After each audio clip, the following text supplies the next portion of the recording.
ትላንትና በማህበራዊ ሚዲያ እኔ ወንድማችሁ መስፍን እንዲህ ብዬ ሳጋራ ነበር።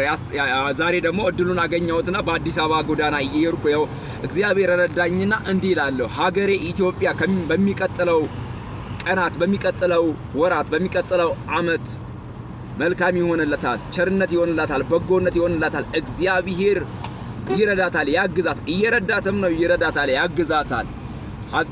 ህዝቤን፣ ምድሬን እንደ ነህምያ በእግዚአብሔር ፊት ሆኜ የምጸልይ ለእግዚአብሔር የምናገር፣ ምክንያቱም የሀገሬ ጉዳይ የምድሬ ጉዳይ ያገባኛል፣ ይገዳኛል ብዬ በጠዋትና በማታ በልዑል አምላክ በእግዚአብሔር ፊት የማስቀምጥ ወንድማችሁ ነኝና ይህንን ነገር እመኝላታለሁ። መልካሟን፣ ሰላሟን፣ ደስታዋን እመኝላታለሁ። እግዚአብሔር አምላክ በታላላቆች ይባርከን፣ በመካሪዎች ይባርከን፣ በአስተማሪዎች ይባርከን፣ በገሳጮች ይባርከን፣ በሚረዱን ይባርከን፣ ቃሉን በሚያስተምሩን ይባርከን፣ በሚጸልዩ በአባቶች ይባርከን።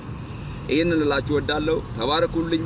ጌታ ዘመናችሁን ለዘላለም ይባርክ።